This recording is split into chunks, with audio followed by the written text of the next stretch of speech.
Assalamualaikum warahmatullahi wabarakatuh. Jumpa lagi sore-sore ini dalam situasi yang hujan, gerimis-gerimis. Kita manfaatkan waktu kita untuk bahas tentang basic safety migas. Jadi dasar-dasar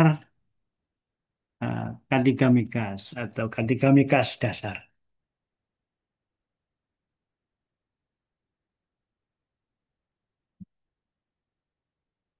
Obrolan kita kali ini sangatlah penting, sangat penting sekali bagi teman-teman yang ingin memulai karirnya di bidang minyak dan gas. Jadi sebelum memasuki dunia eh, industri minyak dan gas, sebaiknya teman-teman harus memahami dulu nih K3, K3 migas. Karena kenapa? Karena di dalam industri migas itu adalah industri yang banyak atau yang memiliki potensi yang besar di dalam kecelakaan kerja gitu. Selain konstruksi, konstruksi juga, tetapi dalam dunia migas punya potensi yang besar dampaknya terhadap eh, lingkungan dan juga tempat kerja tersebut.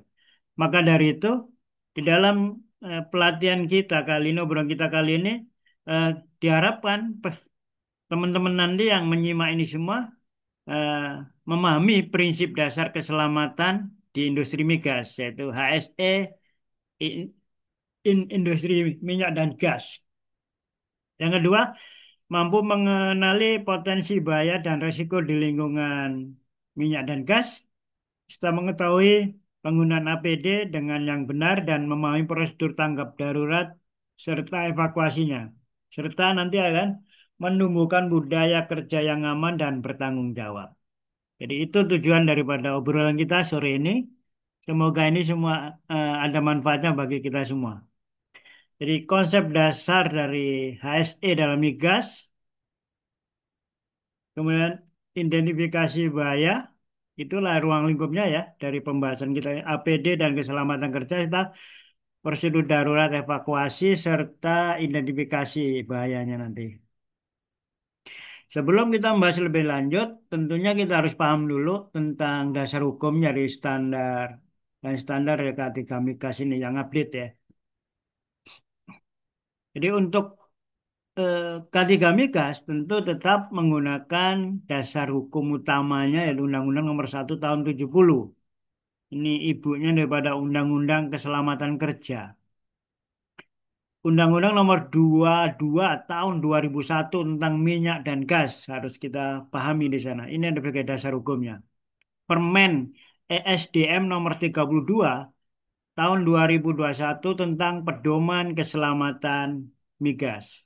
5. Permen SDM Nomor 38 Tahun 2017 tentang pemeriksaan keselamatan instalasi dan peralatan migas.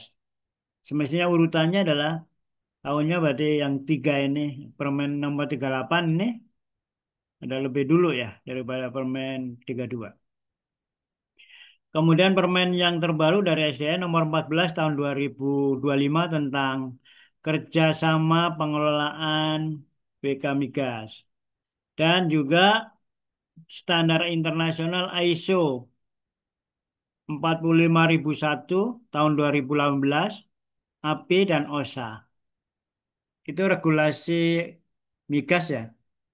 Jadi regulasi utama dari migas itu tentunya Undang Nomor 22 tahun 2001 tentang minyak dan gas bumi menjadi dasar hukum utama dalam pengelolaan sektor migas. Termasuk aspek keselamatannya di sana dibahas. Kemudian keputusan Menteri nomor 248 tahun 2007 tentang keselamatan dan kesehatan kerja di migas, peraturan Menteri Tenaga Kerja yang secara khusus mengatur K3 di industri migas, mencakup prosedur kerja aman, termasuk pelatihan dan bagaimana perlindungan bagi pekerja.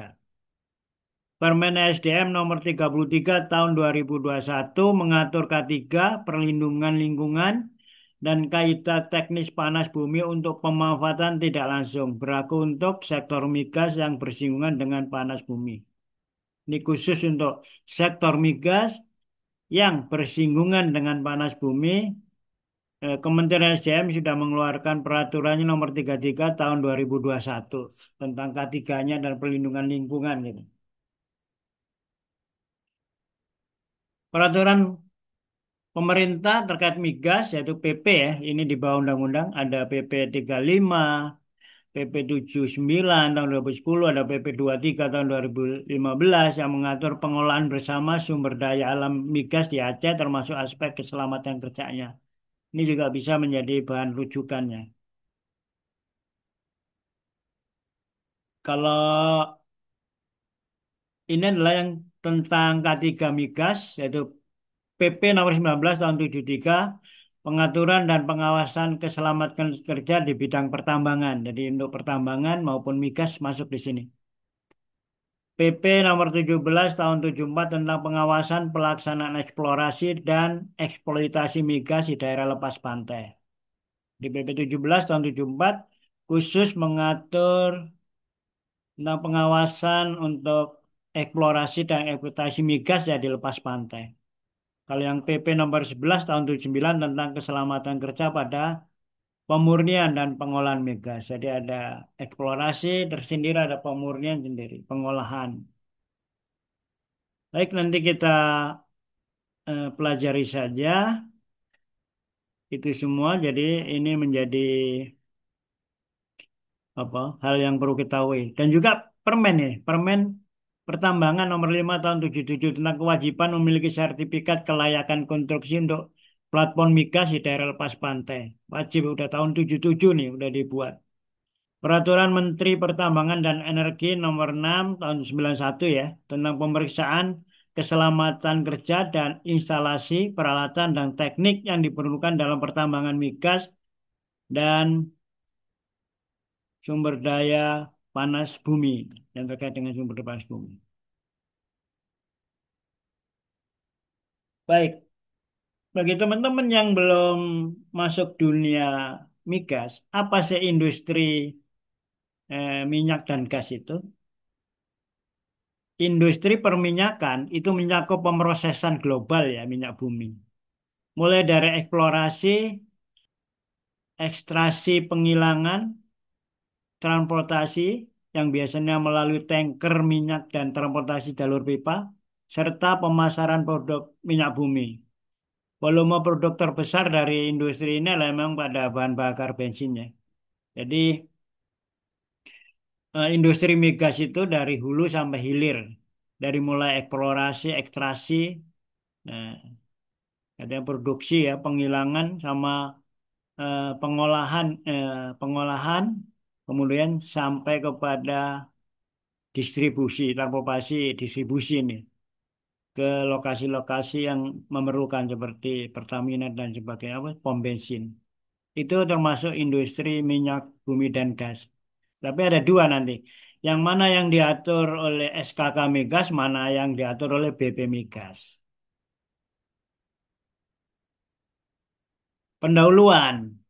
Jadi kegiatan industri migas tadi apa? Kegiatan industri migas adalah mempunyai potensi bahaya yang dapat mengakibatkan terjadinya kecelakaan.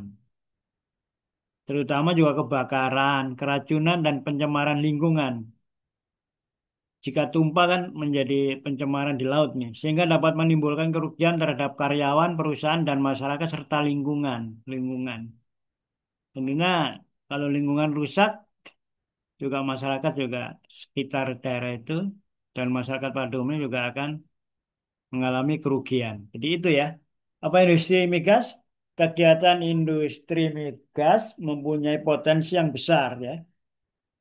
Maka dari itu kita harus bahas tentang ketiganya yang dapat merugikan masyarakat gitu. Dan biasanya kejadiannya itu adalah kecelakaan, kebakaran, keracunan, dan pencemaran lingkungan. Baik, kita akan dalami. Jadi untuk itulah di dalam kerja industri migas harus mengenal atau mementingkan keselamatan gitu. Karena Pak industri migas memiliki resiko yang tinggi, terutama kebakaran di daerah pengeboran atau daerah pengolahan juga seperti yang terjadi di eh, Indramayu. Kemudian ledakan juga dan apa toksisitas ini ada kena dampak racun ya, toksin ya. Kedua, mengapa keselamatan industri migas penting? Karena setiap insiden berdampak besar pada pekerja, lingkungan, dan aset. Seperti kebakaran yang ada di mana dulu? Indramayu itu dampaknya sangat besar kalau tidak bisa dapat kendalikan. Pabriknya bisa habis, lingkungan dan sebagainya, minyak juga, dan juga pekerja serta aset lainnya. Untuk itulah diperlukan komitmen keselamatan, keberlanjutan operasi. Jadi itu. Apa itu K3? Kita sebelum masuk K3 migas, tadi kan udah tahu nih kita industri migas kenapa, apa yang dimaksud industri migas dari hulu sampai hilir. Kemudian eh, mengapa itu penting K3?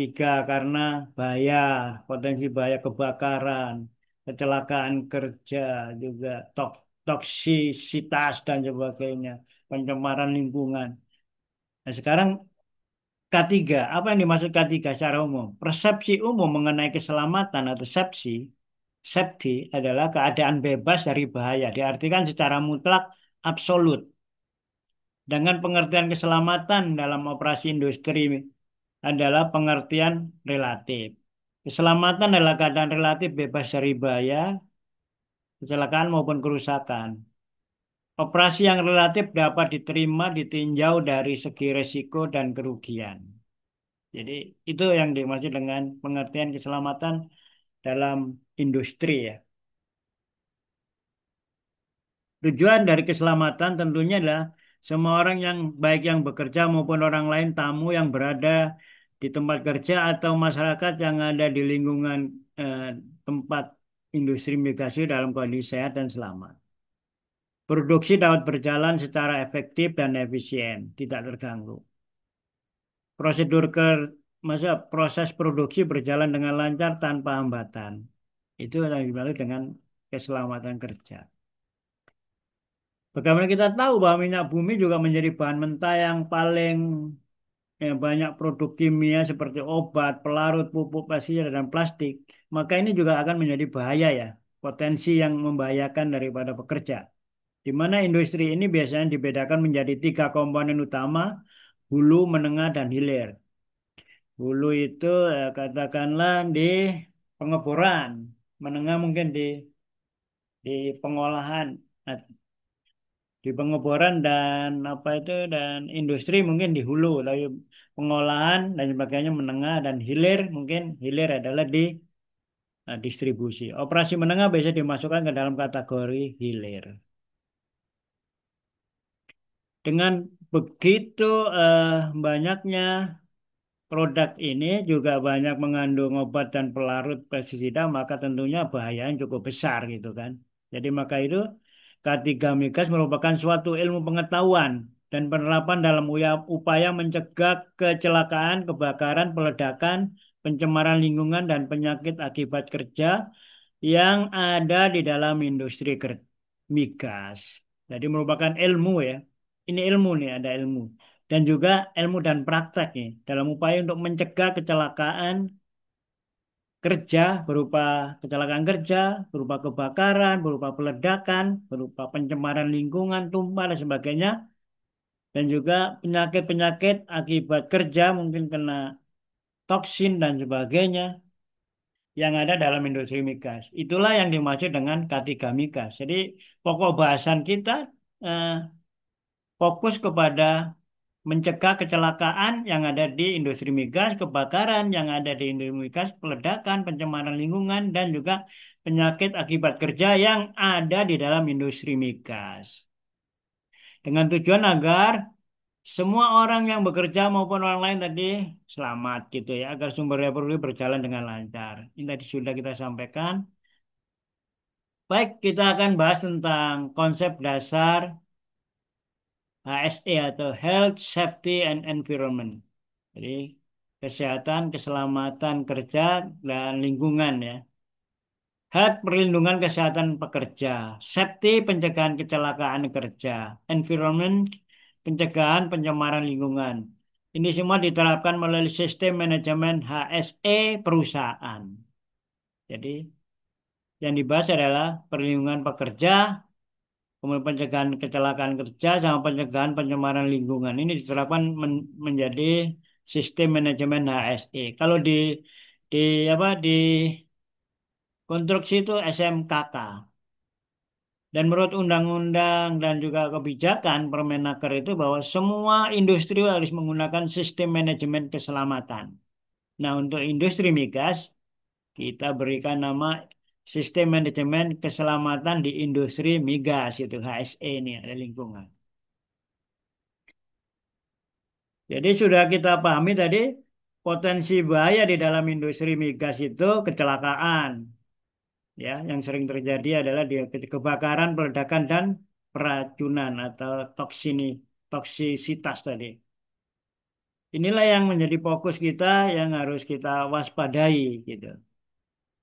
Untuk kecelakaan kerja di industri migas itu merupakan masalah yang serius gitu, yang perlu diperhatikan dengan serius pula.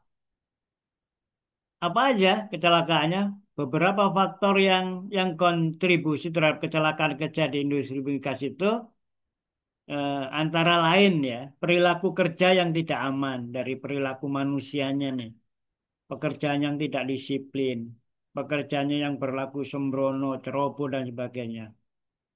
Kecelakaan kerja sering disebabkan oleh pelaku pekerja yang tidak mematuhi prosedur keselamatan, human error. Kondisi kerja yang tidak aman, lingkungan kerja yang tidak aman, seperti kebisingan, tumpahan minyak, dan kebocoran dapat meningkatkan risiko kecelakaan, licin, dan sebagainya di ketinggian. Itu kondisi kerja yang tidak aman. Faktor lingkungan kerja yang tidak terkendali seperti ventilasi yang buruk dapat memperbesar potensi insiden.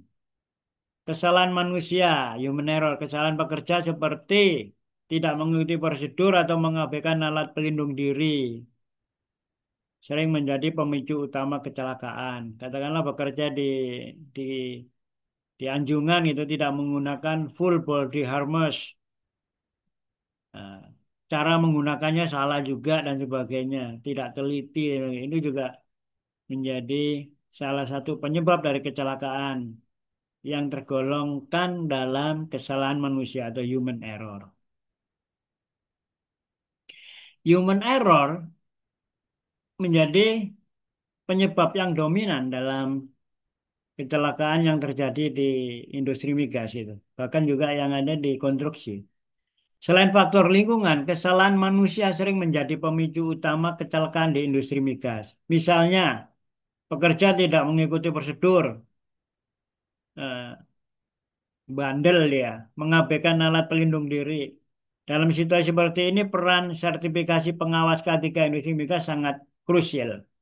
Jadi, peran pengawas K3 di industri migas juga sangat penting.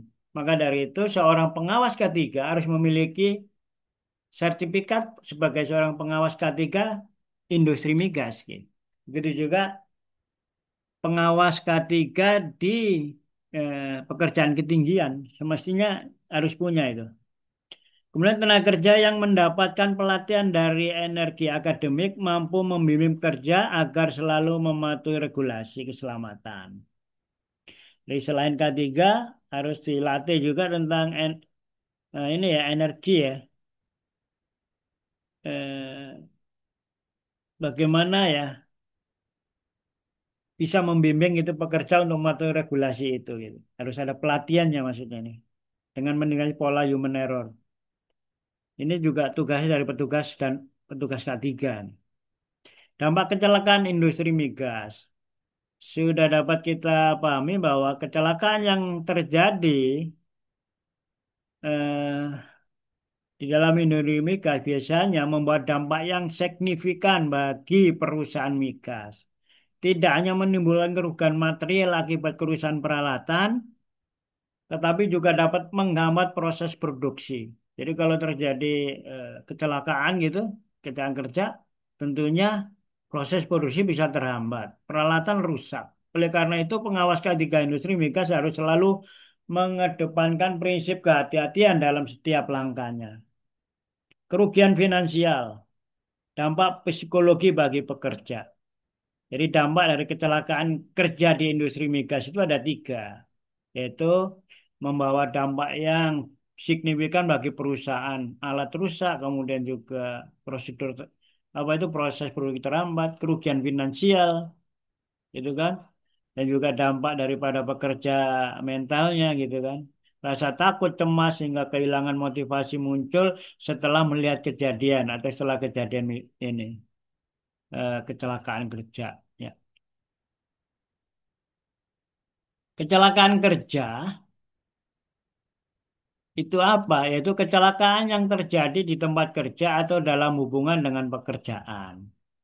Kecelakaan yang dialami oleh seorang karyawan semenjak ia meninggalkan rumah kediamannya menuju tempat pekerjaan, selamat dan kerja dan istirahat, maupun sekembalinya dari tempat kerja menuju rumah kediaman dengan melalui jalan yang biasa ditempuh. Itu arti umum dari kecelakaan kerja.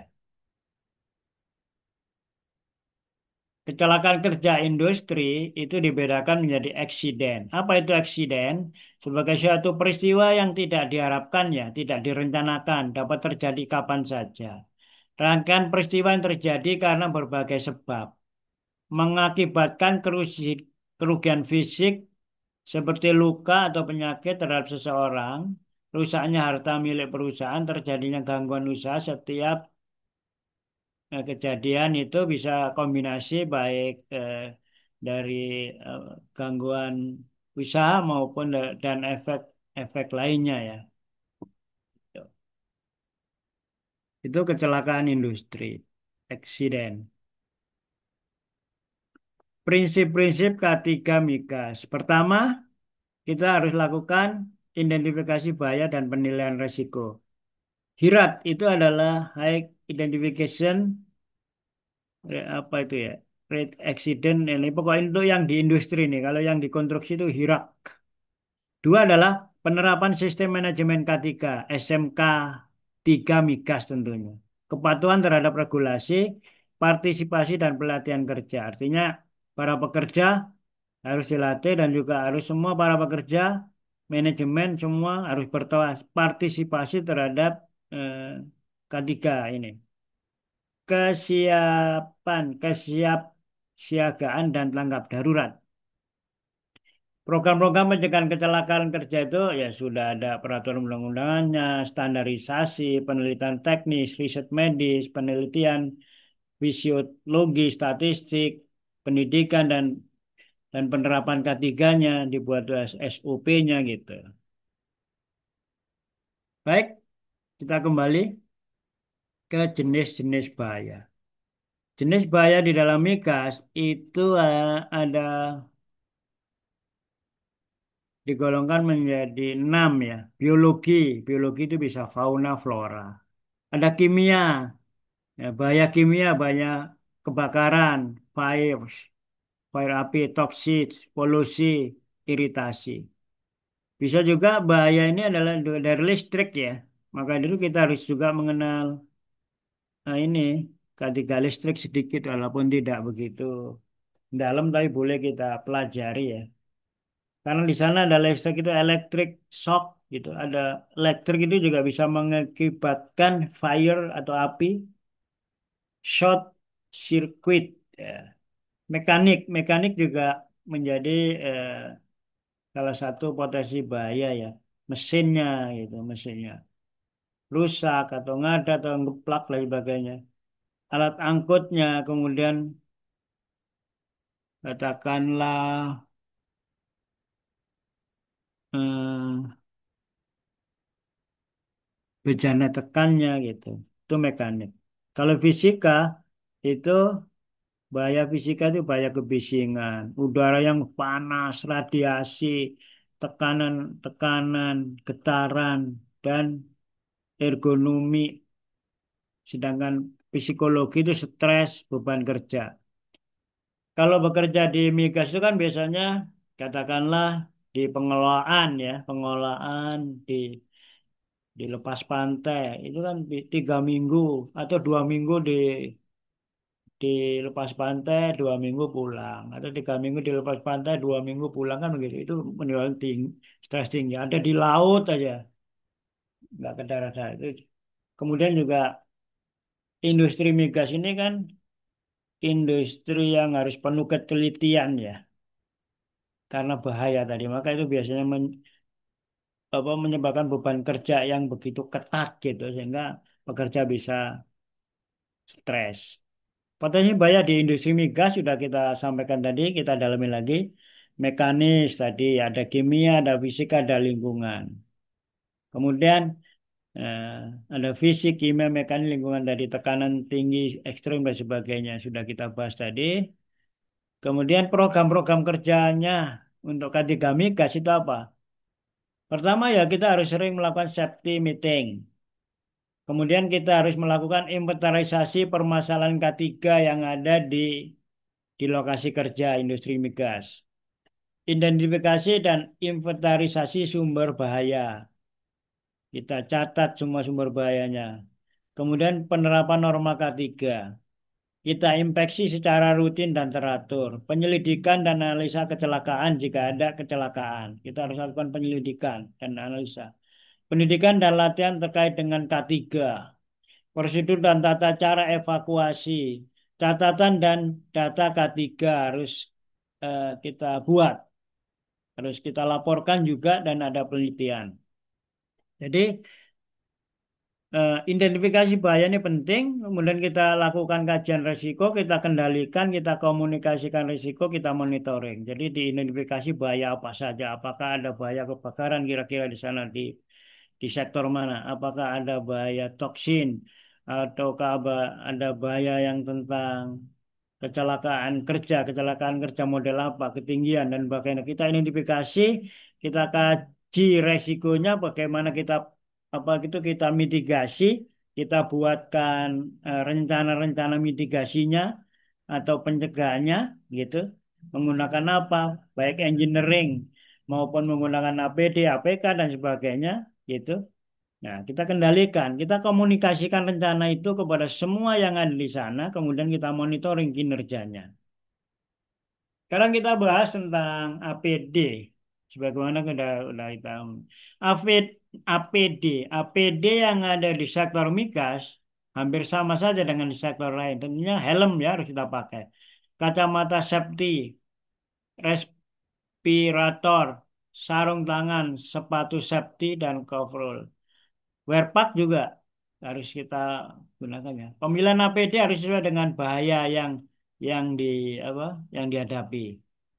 Kalau bahayanya iritasi pada mata dan juga tangan, maka harus pakai kacamata dan sarung tangan gitu. Tapi kalau di ketinggian itu harus semua ya, harus full harness gitu. Nah, tapi jangan sampai nggak pakai sepatu, nggak pakai helm, tapi pakai body harness itu juga salah.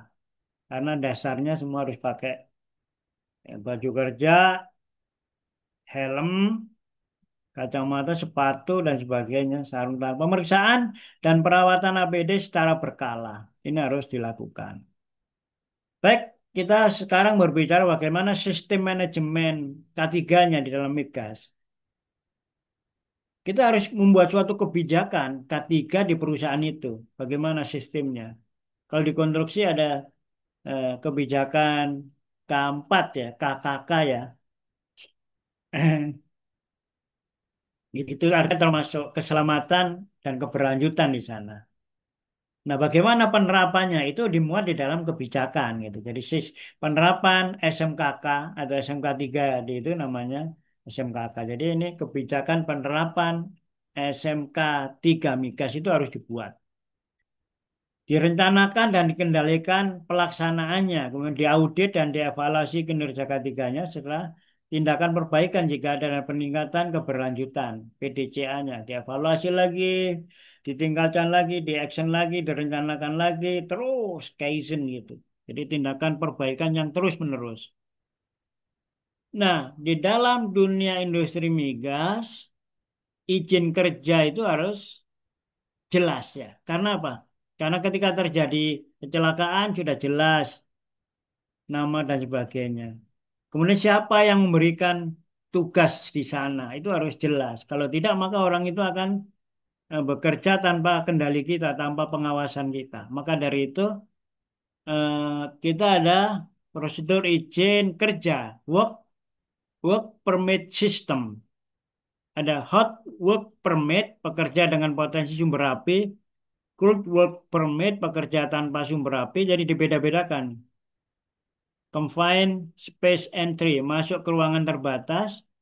Ini untuk mencegah kecelakaan kerja. Bahkan saya pernah ke Cepu ya waktu itu ke antara Bojonegoro dan Cepu itu ada industri migas yang baru yang di Bojonegoro itu. Wah, sangat ketat ya. Saya berkunjung ke sana bersama para direktur dan para dirjen, Bapak Dirjen di sana untuk melihat bagaimana penerapan K3 di sana, bagaimana pekerja konstruksi. Pada saat itu sedang membangun ya konstruksi untuk apa ya pengolahannya ya gitu. Itu aja sudah menggunakan prosedur K3 yang ketat di sana. Saya salut di dalam dunia industri migas itu lebih lebih disiplin ya, lebih disiplin K3-nya dibandingkan dengan dunia konstruksi gitu. Tapi sekarang dunia konstruksi udah mulai mengikuti kedisiplinan dari dunia industri migas untuk K3-nya. Sekarang kita bahas tentang prosedur keadaan darurat. Apa itu? Jenis keadaan darurat. Ada kebakaran, tumpahan minyak, ledakan, paparan, dan gas beracun. Langkah umumnya, aktifkan alarm. Harus ada alarm. Kalau di industri konstruksi belum. Evakuasi ke master point. Harus ada petunjuk eh, lokasi evakuasi itu. Jadi kalau ada, segera lakukan evakuasi ke master point. Tempat-tempat yang sudah disediakan tempat master point tempat-tempat apa ya kumpul utama gitu. Lapor ke tim tangga darurat. Kemudian seringlah lakukan ini latihan rutinnya di drill ya, wajib dilakukan gitu. Keselamatan di lapangan. Untuk keselamatan di lapangan, patuhi area berbahaya dan tanda peringatan. Jaga komunikasi dengan tim. Lakukan toolbox meeting sebelum bekerja. Hindari tindakan yang tidak aman, unsafe, unsafe act atau kegiatan tindakan yang tidak aman. Baik, kesehatan dan kesehatan dan lingkungan dari program kesehatan, pemeriksaan berkala, ekonomi dan pengendalian stres. Perlindungan lingkungan, pengolahan limbah B3, tumpahan minyak, emisi gas buang dan sebagainya. Patuhilah pada peraturan SKK migas, peraturan KLH, peraturan ISO atau standar ISO 14001. Di metode pencegahannya gimana metode pencegahan untuk pengendalian risiko? Pertama ada eliminasi. Kedua ada substitusi. Ketiga ada engineering. Apa itu eliminasi untuk mencegah atau mengendalikan risiko ini? Yaitu menghilangkan seluruh bahaya gitu secara efektif kan dalam mengendalikan risiko sebesar 100%. Jadi perial tersebut yang eliminasi ini adalah kegiatan untuk mengeliminir. Nah, untuk pengendalian risiko bahkan ini bisa sampai 100% keberhasilannya. Substitusi mengganti material bahan dengan yang sedikit berbahaya, artinya tingkat bahayanya lebih rendah dibandingkan material tertentu. Ini juga dapat efektif mengidentifikasi risiko sebesar 80%. Dengan menggunakan engineering, jadi modifikasi alat supaya aman, efektif mengendalikan risiko sebesar 60%. Jadi ada tiga di dalam pengendalian risiko. Apa? Pertama eliminasi, kedua substitusi, ketiga ada engineering gitu. Untuk pengendalian risiko lainnya yaitu dengan administrasi dari pengendalian dengan mengatur waktu untuk tidak lembur, efektif mengendalikan risiko, training pelatihan, kucing efektif mengendalikan risiko sebesar 20%. PPI APD alat pelindung diri itu juga cuma 10%. Jadi ada berapa tadi? Ada eliminasi, ada substitusi, terus ada apa tadi? satu sebelumnya. Ada engineering, kemudian ada administrasi, ada training, ada PPE atau penggunaan alat pelindung diri. Jadi ada 6 metode untuk pengendalian resiko. Tapi yang paling efektif adalah yang eliminasi. Oke. Jadi kalau berbicara tentang manajemen risiko, tadi udah kita bahas lebih dalam, ini kita simpulkan aja. Eh, Pertama ya kalau kita lakukan identifikasi, kemudian penilaian risiko dan pengendalian di sana. Tahapannya tentunya yaitu persiapan penerapan konteks, identifikasi bahaya. Konteksnya apa nih? Kita lakukan persiapan dulu, baru kita turun ke lapangan melakukan identifikasi bahaya. Kita lakukan analisis risiko akibatnya, kemungkinannya, kemudian kita evaluasi risiko, kita lakukan penanganan risiko. Dan itu semua, setiap tahapan ini kita komunikasikan. Pada saat persiapan kita komunikasikan juga. Pada saat identifikasi kita komunikasikan. Dengan apa? Ya dengan rapat, dengan pertemuan-pertemuan, dengan grup WA, grup laporan, dan sebagainya.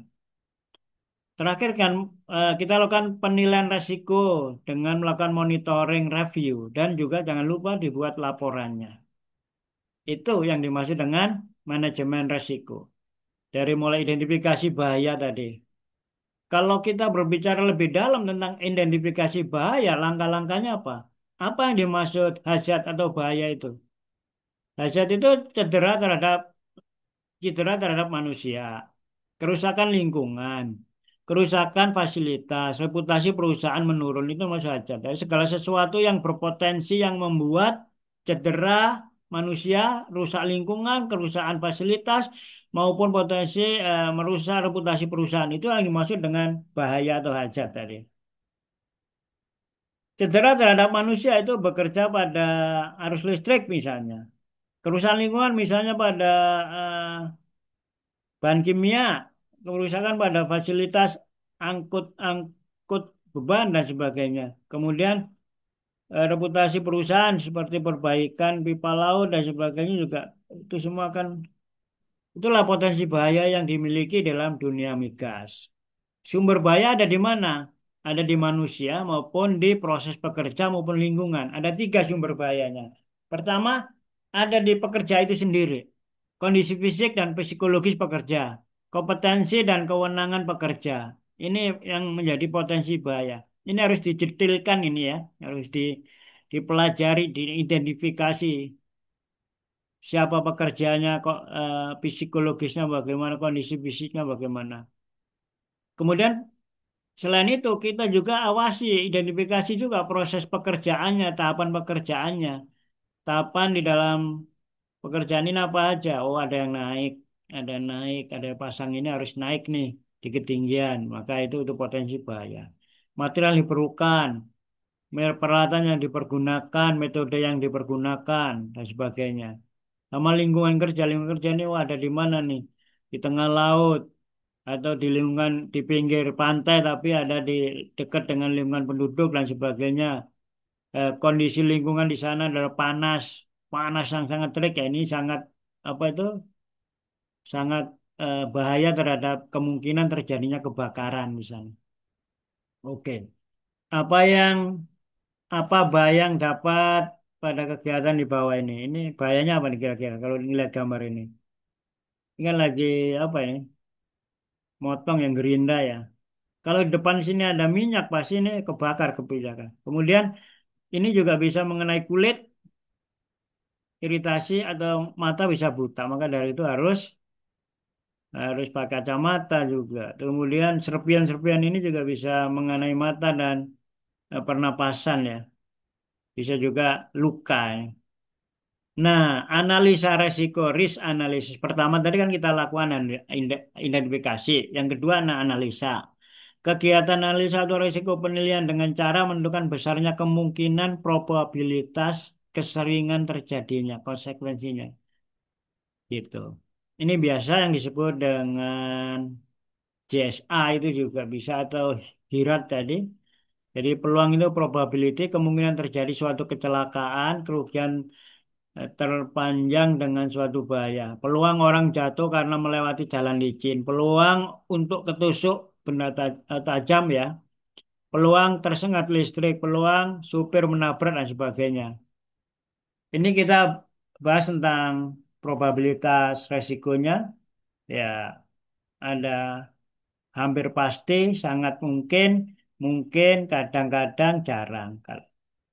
Kalau ini kan level 1, 2, 3, 4, 5. Kita buat sampai 5 ya. 5. Jadi perkiraan probabilitas kesempatan peluang kejadian diperkirakan terjadi pada hampir semua keadaan. Wah, ini hampir pasti. Kejadian sangat mungkin terjadi pada hampir semua keadaan. Kalau yang kadang-kadang kejadian dapat terjadi pada suatu waktu aja. Jadi yang paling tinggi levelnya adalah hampir pasti. Very likely. Sangat mungkin likely, possible, kemudian unlikely, very unlikely. Akibatnya atau konsekuensinya, jadi biasanya adalah sangat parah, parah, gitu, sedang, kurang parah, tidak parah, gitu. Tapi itu yang biasa dipakai ya. Tapi bisa menggunakan yang lain ya, seperti fatal, cacat, perawatan medis, atau P3K. Yaitu tingkat keparahan kerugian yang mungkin terjadi suatu kecelakaan, konsekuensi atau akibat ini. Atau loss akibat bahaya yang ada. Hal ini bisa diterkait dengan manusia, properti, atau lingkungan tadi. Baik, itu yang kita sampaikan di dalam dasar-dasar K3 Migas. Semoga teman-teman semua memahami ini semua, dipakai bekal untuk bekerja di Migas.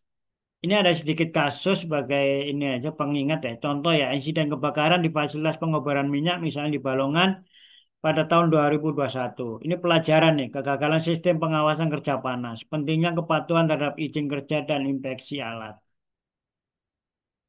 Ini pernah terjadi juga yang ada di mana itu di tadi Indramayu. Ingat nggak yang di Lapindo sampai sekarang? Itu kan pengeboran minyak juga. Patah pada saat pengeboran.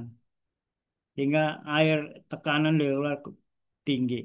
Itu kurangnya identifikasi, kurangnya penelitian di sana, sehingga mungkin dan tidak mungkin kan dilakukan itu. Jadi setiap lokasi akan memiliki potensi yang berbeda atau tingkat tingkat potensi bahayanya berbeda. Jangan hanya berpengalaman telah ngebor di Pacitan, kemudian ngebor di Surabaya sangat beda. Apakah ini ada urat-urat yang jalur dari pegunungan dan sebagainya sehingga api apa itu magma ya, sehingga mengakibatkan apa yang terjadi di Lapindo sehingga sampai sekarang kerugiannya nggak bisa terhitung, sampai sekarang masih ada apa semburan sedikit-sedikit ya yang tapi bisa dikendalikan. Namanya desanya Tanggul Angin, tanggul di atas angin atau Tanggulangin, menanggulangi. Itu dekat dengan kampung saya sehingga saya sering lewat sana. Mungkin itu. Baik, strategi pencegahan tadi sudah kita sampaikan bahwa dengan menekan identifikasi bahaya dan sebagainya, semoga ini bisa dipakai bekal untuk teman-teman bekerja di Migas.